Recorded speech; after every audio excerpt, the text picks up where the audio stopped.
अस्सलाम वालेकुम व्यूअर्स, कैसे हैं आप लोग? सब ठीक हैं? साकाज़ एकेडमी के चैनल से आप लोग को एक दफ़ा फिर वेलकम कहती हूँ। आज हम लोग का है डे 25 और हेयर कलरिंग बुक मैं पढ़ा रही हूँ। ये हेयर कलरिंग बुक बेसिकली मैं आपको दिखाती चलूँ, ये हेयर कलरिंग बुक है, ये मेरी अपनी लिखी हुई बुक है और उर्दू ज़बान में है। जो लोग उर्दू समझने वाले, पढ़ने वाले, बोलने वाले जो हैं वो जहाँ जहाँ दुनिया में कहीं हैं वो इस बुक को मंगवा सकते हैं और इससे फ़ायदा उठा सकते हैं। ये बुक फ़ायदेमंद है उन तमाम स्टूडेंट्स के लिए जो कि अभी हेयर ड्रेसिंग की फ़ील्ड में या ब्यूटी की फ़ील्ड में एंटर हुए हैं और जिन्होंने आगे हेयर कलरिंग का काम करना है। चाहे वो कलरिंग है, हेयर हाइलाइट्स हैं, ब्लीच है, बालियाज है, व्हाटएवर जो भी टेक्निक है वो आगे वो अपने सैलून पे या आगे अपनी प्रैक्टिस में शामिल करना चाहते हैं, उनके लिए भी फ़ायदेमंद है। और जो लोग ऑलरेडी इस फील्ड के अंदर मौजूद हैं और वो अपनी एजुकेशन को ज़्यादा इन्हांस करना चाहते हैं, उसको प्रैक्टिस में मज़ीद उसकी प्रैक्टिस में इजाफ़ा करना चाहते हैं, तो ये उनके लिए भी फ़ायदेमंद है। और इसके अलावा मैं आप लोगों को बता दूं कि ये किताब जिन लोगों ने ख़ास तौर पे ये मेरे जो जो आने वाले हैं सब्सक्राइबर्स हैं चैनल के ऊपर, उनके लिए है कि ये किताब जो है मैं इसके लिए एक वीडियो अपलोड करूंगी क्योंकि बहुत सारा क्वेश्चन आते हैं कि ये किताब हम कैसे परचेज़ कर सकते हैं। इसको आप पोस्टकॉम पाकिस्तान का ऐप डाउनलोड करें प्ले स्टोर से और फिर वहाँ पे हेयर वाले सेक्शन में आप जब जाएंगे तो वहाँ पे ये किताब आपको मिल जाएगी। 4000 इसकी प्राइस है और 3000 पाकिस्तान के अंदर इसके डिलीवरी चार्जेस हैं। अराउंड द वर्ल्ड अगर कोई इस किताब को मंगवाना चाहता है तो डिलीवरी चार्जेस जो भी एक्चुअल बनेंगे कोरियर कंपनी के ज़रिए हम पता करके आपको बताएंगे कि वो जितने भी बनते होंगे वो आपको पे करने होंगे। और ये जो नए आने वाले हैं उन लोगों के लिए कि जिन लोगों ने किताब ख़रीदी भी है उन लोगों के लिए मैंने अपना एक व्हाट्सएप का ग्रुप बनाया हुआ है जहाँ पे लोग वो मुझसे ब्यूटिशियंस जो हैं वो डायरेक्ट क्वेश्चन कर सकती हैं। लेकिन जिन लोगों ने किताब नहीं ख़रीदी है और ख़ास तौर पे इंडिया से मेरे बहुत सारे कह लें कि व्यूअर्स हैं और जिनको उर्दू पढ़नी तो नहीं आती लेकिन समझ जाते हैं क्योंकि उर्दू और हिंदी तकरीबन एक जैसी बोलने में मुशाबहत रखती है, तो उन लोगों के लिए ये है कि वो मुझसे कमेंट बॉक्स में क्वेश्चन कर सकते हैं। और अगर आप मुझसे डायरेक्ट मुझे मैसेज करना चाहते हैं तो आप मेरा इंस्टाग्राम का जो अकाउंट है सारा कबीर ऑफिशियल के नाम से आप उसके ऊपर आप मुझे फॉलो करें और वहाँ पे आप इनबॉक्स कर सकते हैं मुझे मैसेज। और हम किताब की तरफ चलते हैं। कल की हम लोगों ने हेयर टोनर्स के ऊपर काफ़ी डिटेल से पढ़ा। हेयर टोनर्स एक बहुत जो हॉट टॉपिक है उसके ऊपर हमने बहुत तफसील से पढ़ने के बाद आज हमारा जो टॉपिक है वो है बालों को कलर करने के मुनफरिद तरीके, यानी इस वक्त कौन कौन सी टेक्निक्स जो हैं वो इन हैं जिनको इस्तेमाल करके हम अपने बिज़नेस को बढ़ा सकते हैं। स्पेशल इफ़ेक्ट हेयर कलरिंग का मतलब है कि हर किस्म की वो हेयर कलरिंग जिसमें हाफ हेयर कलरिंग यानी आधे सर में के बालों को कलर करना, हाफ हाइलाइट्स या अपनी आधी हाइलाइट्स की हाफ लाइटनिंग हो गया, या फिर बालों के कुछ हिस्से पे कलरिंग की जाए और कुछ हिस्से को ब्लीच करके लाइट किया जाए। इसमें बहुत सी टेक्निक्स आती हैं और इन टेक्निक्स के नाम दर्ज झेल है। मैं इन टेक्निक्स के नाम आपको बताऊंगी कि ये कौन कौन सी टेक्निक्स हैं। इसमें आती है हाइलाइट्स, कैप और foil technique. Number 2 reverse highlights, low lights, balayage, ombre, sombre, slicing, painting, scrunching. ठीक है, तो ये हमारे पास ये तकरीबन वो मैंने कोशिश की है कि जो इस वक्त हॉट नाम जितने भी हॉट टेक्निक्स हैं उनके नाम मैं आपको यहाँ पे मेंशन कर दूँ। स्पेशल इफ़ेक्ट हेयर कलरिंग, इसको हम स्पेशल इफ़ेक्ट हेयर कलरिंग भी कहते हैं। इसमें कोई ख़ास कायदा कानून नहीं है, इसको आप अपनी इमेजिनेशन से एक नई लुक दे सकती है और जितना आप क्रिएटिव होंगी आपके काम में निखार आएगा। सबसे पहले हम हाइलाइट्स के बारे में बात करेंगे। ये हम दो तरीके से करते हैं। कैप टेक्निक, इस टेक्निक में रबड़ या सिलिकॉन या फिर प्लास्टिक की कैप को सर पर चढ़ाकर इसमें मौजूद सुराखों से एक प्लास्टिक या स्टील के क्रोशिया से बाल निकाला। हुक सा होता है जिसको हम उर्दू में क्रोशिया कहते हैं, जिससे बुनाई भी होती है। क्रोशेट की जो बुनाई होती है वो होता है और उससे क्रोशिया से बाल निकाले जाते हैं। बाल निकालने के बाद कंघी से बालों की उलझनें ख़त्म करके बालों में ब्लीच लगाई जाती है। अगर कम सुराखों से बाल निकाले जाएं तो एक सटल लुक होती है, यानी सटल लुक यानी बहुत बड़ी चेंज, ड्रास्टिक चेंज नहीं आती, बल्कि एक महसूस होता है कि आपने कुछ यूज़ किया है लेकिन एक बहुत एकदम से देखने में पता नहीं चलता, तो उसको सटल लुक कहते हैं। और अगर कैप के हर सुराख से बाल निकालेंगे तो नताइज बहुत ड्रामेटिक होंगे। इसलिए कैप से बाल निकालने से पहले क्लाइंट से पूछ लें कि उसको फाइनल लुक कैसी चाहिए। ये बहुत इंपॉर्टेंट है कि जब आप कैप के साथ स्ट्रीकिंग कर रही हैं, हाइलाइट्स कर रही हैं, तो आप अपनी क्लाइंट से पूछ लें कि आपको कैसी, ये क्लाइंट कंसल्टेशन में आपका कंफर्म हो जाना चाहिए कि उसको लुक कैसी चाहिए। और अगर बेहतर हो तो तस्वीर के ज़रिए आप लुक को क्लियर कर लें। अगर क्लाइंट हाइलाइट्स चाहता है तो आप कैप से निकाले हुए बालों को ब्लीच से पहले लाइट करेंगे और फिर ब्लीच को वॉश करके टोनर का इस्तेमाल करेंगे। और अगर क्लाइंट लो लाइट्स चाहता है तो फिर आप क्लाइंट के बालों के कुदरती कलर से डार्कर शेड लगाएंगी उन बालों पर जो कैप से निकाले जाते हैं।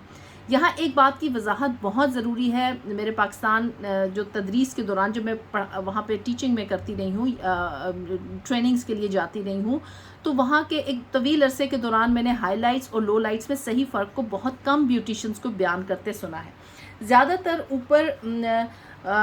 ब्यूटिशियंस जिनके हेयर के कोर्सेज कराने वाले बहुत से असातिज़ा इस फ़र्क को यूँ बयान करते हैं कि अगर लेवल 8 से ऊपर बालों को लिफ्ट किया जाए तो वो हाइलाइट्स होती हैं, और अगर लेवल 8 या लेवल 7 तक लिफ्ट किया जाए तो वो लो लाइट्स होती हैं। बात तो एक हद तक ठीक है, लेकिन क्या है कि जबकि ऐसा नहीं है, यानी एक हद तक उसको अगर मैं अगर इसकी वजाहत करती हूँ कि किस पैराए में ये बात ठीक है, जबकि ऐसा बिल्कुल नहीं है। इस दुनिया में अल्लाह ताला ने हर रंग और नस्ल के लोग पैदा किए हैं। हम एशियाई लोगों के बाल अक्सर बहुत काले, ब्राउन या डार्क ब्राउन होते हैं, और अक्सर लेवल 1 से लेवल 5 तक का बाल है। और जब भी हम हाइलाइट्स करवाते हैं तो हमें अपने बालों से हल्का शेड चाहिए होता है, और बालों के कुदरती रंग से अगर हम एक लेवल भी हल्का शेड करते हैं तो उसे हाइलाइट्स ही कहा जाता है।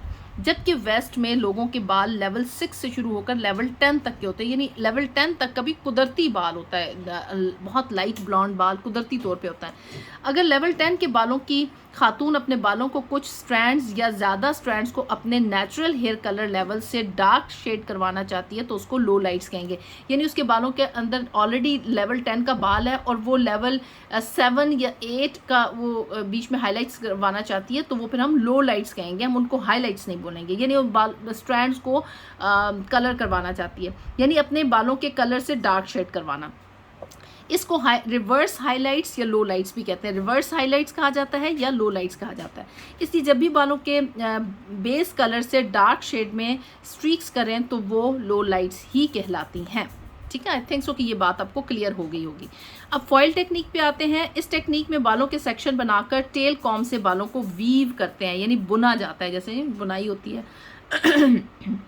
वीव करके पतले पतले स्ट्रैंड्स या फिर स्लाइस उठाए जाते हैं और उन स्ट्रैंड्स या स्लाइसेस को ब्लीच या परमानेंट कलर लगाकर एक ख़ास तरीके से एल्युमिनियम फॉयल में लपेट दिया जाता है और फिर मुकर्ररा वक्त तक बाल फॉयल में रहते हैं। इसके बाद रिजल्ट आ जाने के बाद बालों को टेक्निकल शैम्पू या फिर पीएच बैलेंस शैम्पू से वॉश करके बालों को हस्बे ज़रूरत टोनिंग की जाती है या फिर पूरे बालों को ग्लॉस किया जाता है। तो ये आपकी आ जाती है फॉयल टेक्निक। ठीक है, बालों में हाइलाइट्स को मुख्तलिफ पैटर्न्स से करते हैं, जैसे फॉयल प्लेसमेंट कहते हैं, यानी उसके मुख्तलिफ पैटर्न्स होते हैं, वो आगे हम डिस्कस करेंगे। फॉयल को सही तरीके से बालों पर लगाना वो फ़न है जो नताइज को चार चांद लगा देता है। चाहे आप किसी भी लेवल की हाइलाइट्स या लो लाइट्स कर रहे हो, अगर फॉयल आप बालों पर सही जाविये और सही जगह पर लगाएं तो नताइज बेहतरीन होंगे। अब अगला टॉपिक है हमारा बालों में फॉयल लगाने के तरीके। सैलून के अंदर कंसल्टेशन के दौरान स्टाइलिस्ट इस बात का फैसला करते हैं कि क्लाइंट ने full highlights, partial highlights, panel highlights या हाफ पैनल हाइलाइट्स करवानी है। मैं इनकी आपको अलग अलग से बताऊंगी भी। फुल हाइलाइट्स क्या होती हैं? तब की जाती हैं जब स्टाइलिस्ट पूरे सर के बालों को फॉयल लगाती है, जैसे कि फुल हेड भी कहा जाता है।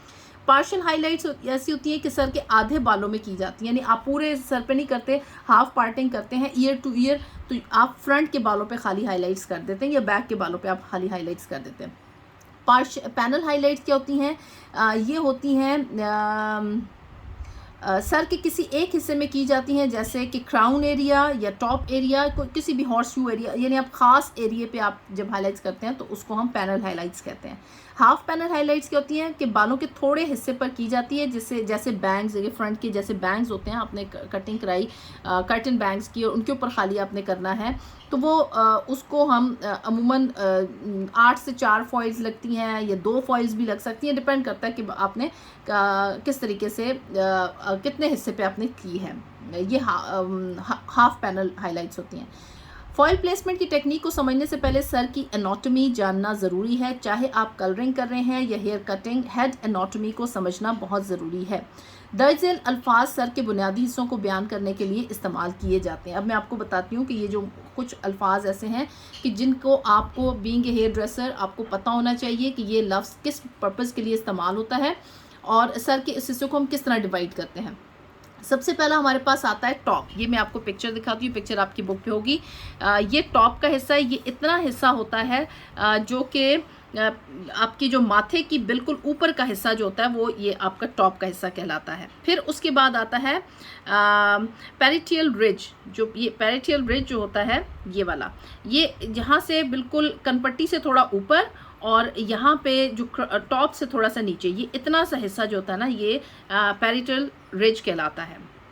फिर उसके बाद ये आपका क्राउन आता है। ये जो हिस्सा होता है सर के बिल्कुल ऊपर चोटी का हिस्सा जो होता है ना, ये टॉप का, जहाँ पे आपका सर का पिछला यहाँ से उसका कर्व आता है, ये यहाँ से लेकर यहाँ तक कर्व। और यहाँ पे आपका जहाँ पे आपके सर की जो हड्डी होती है, ये बैक पे जहाँ पे बोन ख़त्म होती है, तो इस हिस्से को यहाँ से लेकर यहाँ हाफ मून की जो शक्ल होती है, इसको हम क्राउन का एरिया कहते हैं।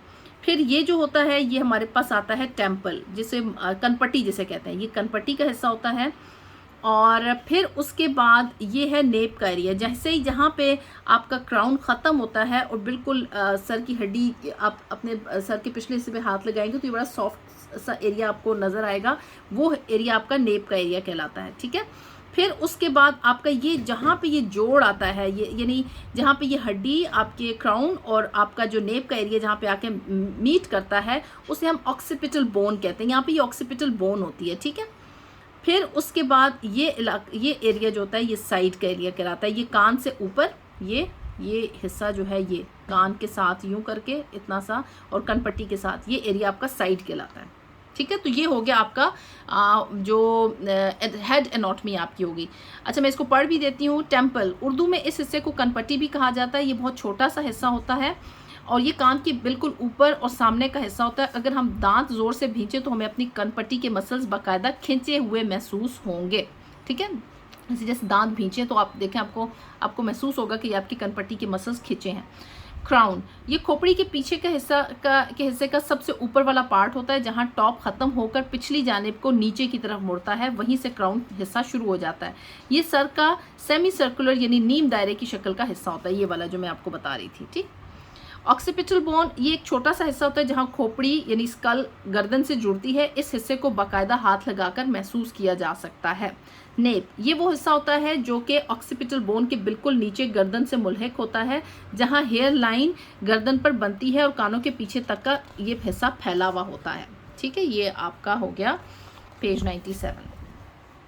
अच्छा, फॉइल प्लेसमेंट टेक्निक्स को हम कल करेंगे। ये फॉइल प्लेसमेंट टेक्निक आज मैं यहाँ की वीडियो को यहीं पे ख़त्म करती हूँ। कल हम सिर्फ फॉइल प्लेसमेंट टेक्निक को डिस्कस करेंगे, थोड़ा तफसील से बताने वाला है और मुझे पेंसिल कॉपी की भी ज़रूरत होगी, तो फिर मैं उसके ऊपर भी थोड़ा सा वजाहत करूँगी। वैसे तो मैंने कोशिश की कि मैं पिक्चर्स के साथ ये आप लोगों को समझा सकूँ, लेकिन बहरहाल आज की वीडियो मैं यहीं पर ख़त्म करती हूँ। आप लोगों का कोई सवाल हुआ तो आप लोग मुझसे पूछ सकते हैं। अपना बहुत सा ख्याल रखिएगा। Take care.